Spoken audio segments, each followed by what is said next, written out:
Good day. This is MEG 224, Engineering Mechanics, Dynamics, Lecture 6, Kinematics of a Rigid Body, Part B, and the final part of the Chapter 6. And this can be found in Chapter 16 of Engineering Mechanics, Dynamics by R.C. Hippler.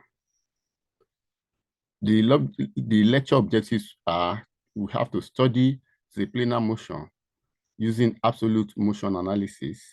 Then we have to provide a relative motion analysis of velocity and the acceleration using a translating frame of reference. Absolute motion analysis. A body subjected to a general plane motion undergoes a simultaneous translation and rotation. If the body is represented by a thin slab, the slab translates in the plane of the slab and rotates about an axis perpendicular to its plane. The motion can be completely specified by knowing both the angle of rotation of the line fixed in the body and the motion of a point on the body. One way to relate these motions is to use a rectilinear position coordinate S to locate the point along its path, an angular position coordinate theta to specify the angle of orientation of the line. What we're saying is that if you want to look at the rectilinear position, rectilinear motion of an object, you look at the coordinate S.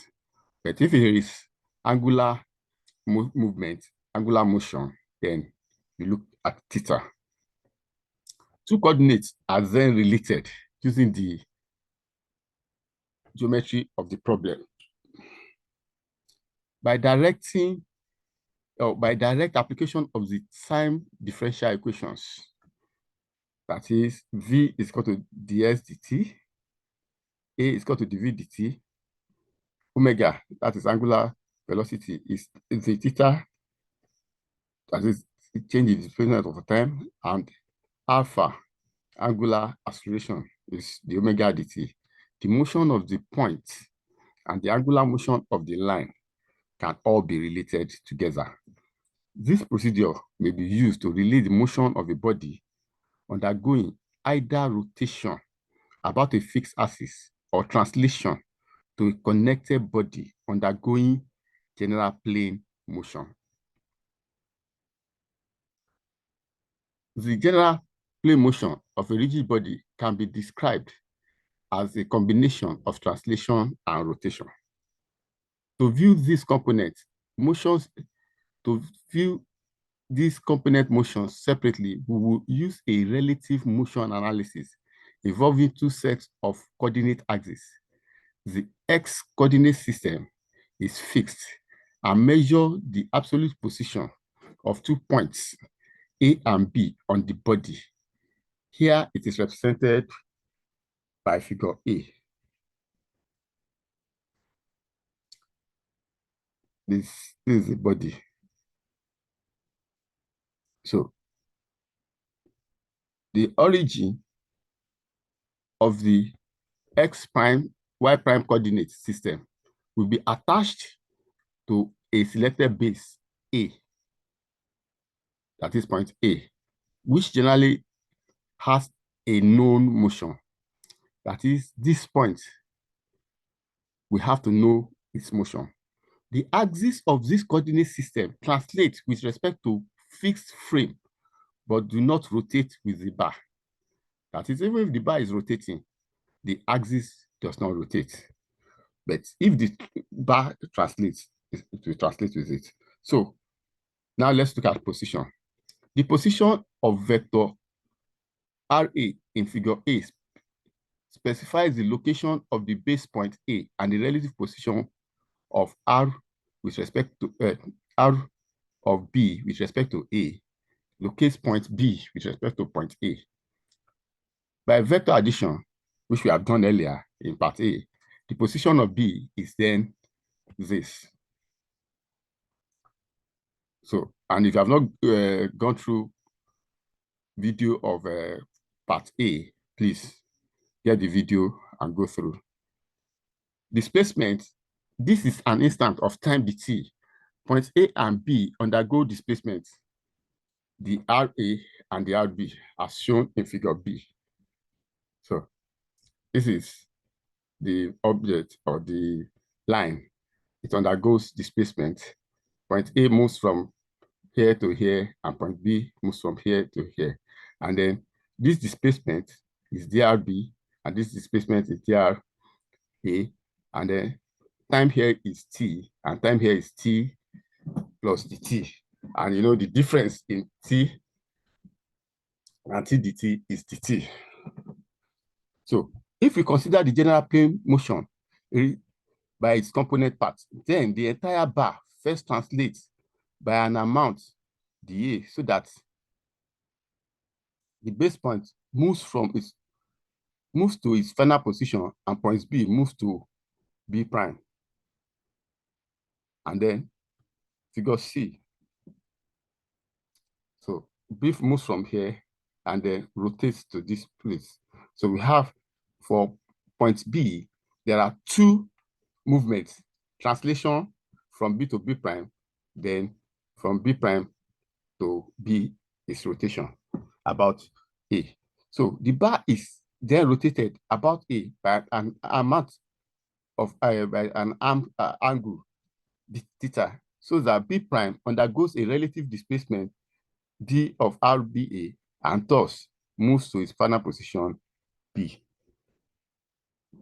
Due to rotation about A, the RAB is equal to RB d theta, and the displacement of B, the displacement of B is the RB is the RA drB slash A. We know that from our simple principle, RB is equal to RA plus RB slash A. So we just put D, D, D. So the RB equals the RA plus the RB slash A. Then when you want to find the velocity, just put over dt, dt, dt, and dt. So velocity. To determine the relationship between the velocities of point A and B, it is necessary to take the time derivative of the position equation, or simply divide the displacement equation by dt, which I already mentioned.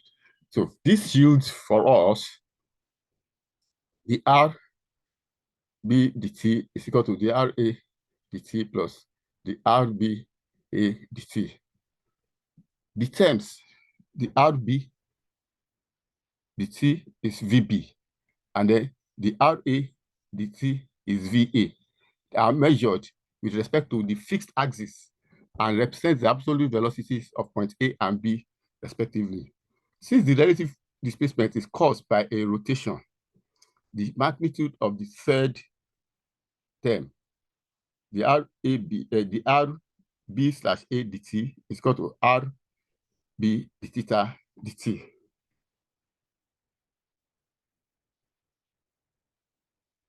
So RB slash A is, so this one is equal to RB slash A theta dot, that is the theta dt, which is RBA omega, where omega is the angular velocity of the body at an instant considered. We will denote this term as the relative velocity VBA, since it represents the velocity of B with respect to A as measured by an observer fixed on the translating axis, X prime, Y prime axis. In other words, the bar appears to move as if it were rotating with an angular velocity about omega about the Z prime axis passing through A. Consequently, VBA has the magnitude of VBA is equal to omega RB, and the direction is perpendicular to RB slash A. We therefore have that VB is equal to VA plus VBA, and this VBA is omega RB/A. Just keep it in mind, where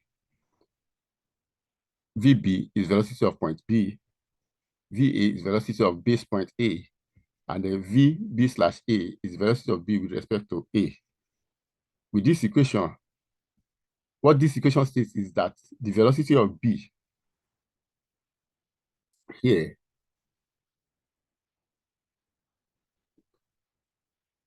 in figure D is determined by considering the entire bar to translate with velocity VA,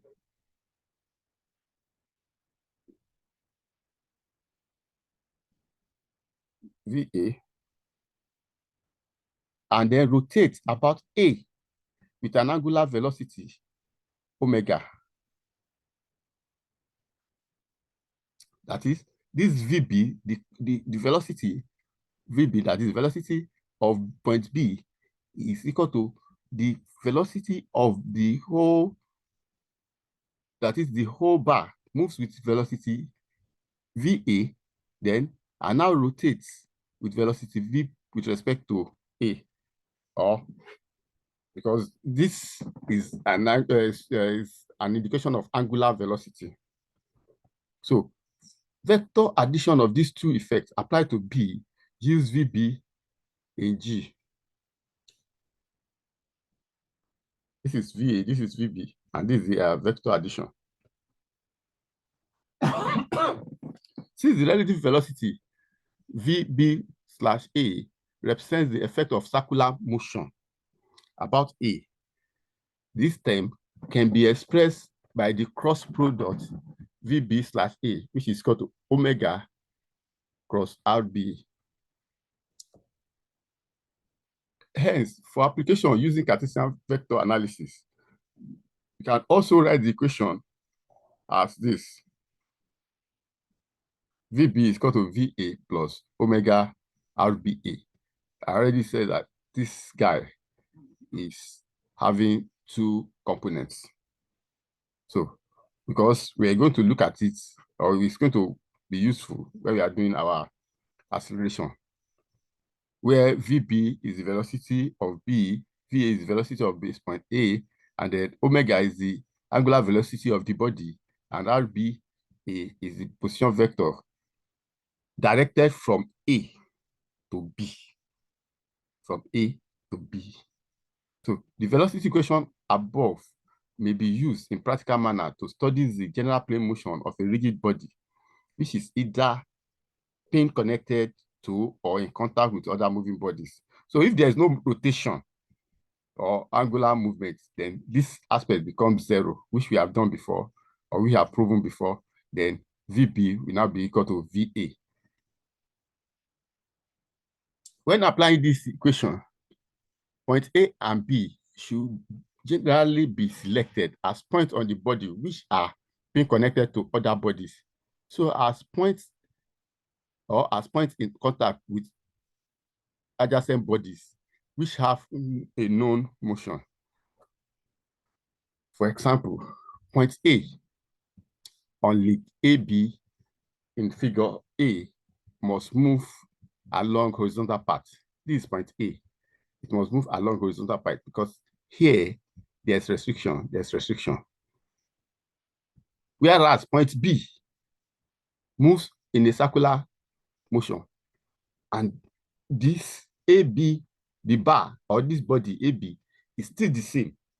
This guy is moving in a circular motion, and this one is moving in a straight line motion. So we need to relate their velocities together.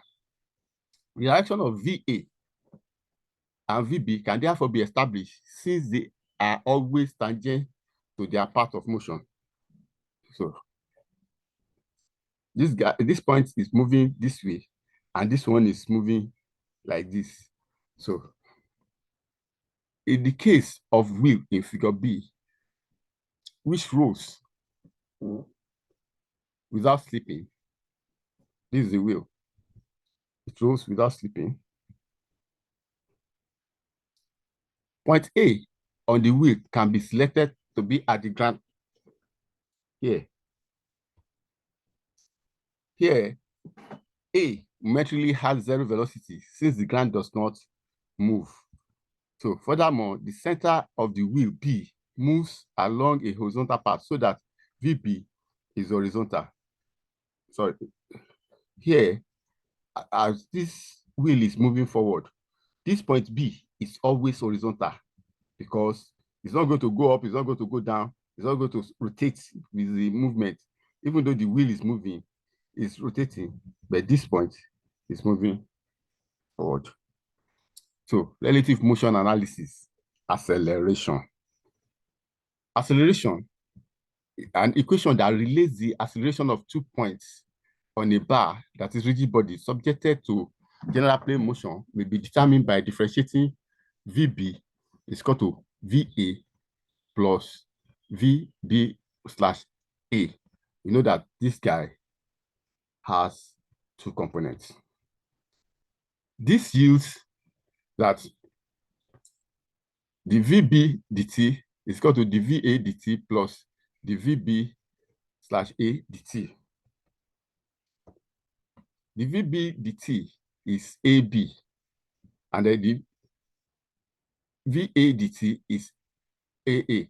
That is acceleration at point B, acceleration at point A. Are measured with respect to a set of fixed axes, X and Y, and represents the absolute accelerations of points B and A because they are measured from a fixed axis.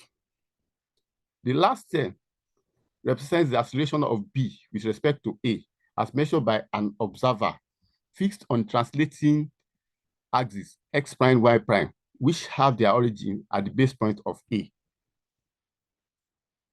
It was shown that point B appears to move along a circular arc that has a radius of curvature of R is equal to B slash A. So consequently, A, B slash A can be expressed in terms of its tangential and normal components because this component is circular motion. It's circular motion. So in circular motion, we have tangential component and we have normal component. So, and the two are added together to give us the final acceleration. So acceleration of B with respect to A is acceleration of B with respect to A, the tangential component, and then plus the normal component. So the tangential component is alpha R BA. And then the normal component is omega square R B slash A.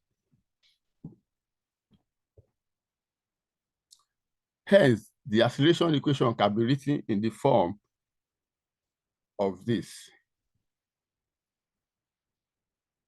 This is the acceleration of point A. And then this is the acceleration, this is the circular acceleration. And it has 2 components, the tangential component and the normal component, where AB is the acceleration of point B, and the AA is acceleration of point A, and the AB slash A T is tangential acceleration component of B with respect to A. And then the magnitude of this is alpha RB slash A, and the direction is perpendicular to this RB slash A. Then the normal acceleration component is this. The magnitude is omega square RB slash A, and the direction is always from B towards A. The terms are represented graphically here. Here it is seen that at a given instant, the acceleration of B that in figure A is determined by considering the bar to translate with an acceleration A prime, A. Figure B, and then simultaneously rotate about the base point A with an instantaneous angular velocity omega and the angular acceleration alpha. So these are the components of the acceleration and velocity. And then this is the combination. You know, the tangential acceleration is always tangential to the path. Since this is rotating, then the normal component is towards the center of the curvature. So vector addition of these two effects applied to B yields AB as shown in figure D. So this is the vector addition. So this is A, and this is the tangential component, and this is the normal component, because this and this at 90 degrees to each other. So this is the normal. Just carry it and bring it here. So, and that is what has happened here. So this is the vectorial addition AB, and that's the acceleration of point B in the bar. That's this point, and this magnitude here, and the direction is here. So it should be noted from from figure A that since point A and B move along curved paths, the acceleration of these points will have both tangential and normal components. Because that the acceleration of a point is tangent to the path along when the path is rectilinear or when it is an inflection point on a curve. Since the relative acceleration components represents the effect of circular motion observed from translating axis, having their origins at the base point A, these terms can be expressed as A, which is B slash A, that's tangential acceleration, will give us alpha cross RBA, and then the normal acceleration is minus omega square RB slash A. Here, then equation 17 becomes this is the tangential component, and then minus omega square RB is the normal component, where A, B is the acceleration of point B, A is the acceleration of point A, and the alpha is the angular acceleration of the body, and the omega is the angular velocity of the body, and RB slash A is the position vector directed from B to A. Thank you. That's the end of lecture 6. Do not forget to share, to like my video, to share, to subscribe, to share, and then press the notification button if you have not done that, and then subscribe with your real name if you are one of my undergraduate students. Thank you, and God bless you. So see you in lecture 7.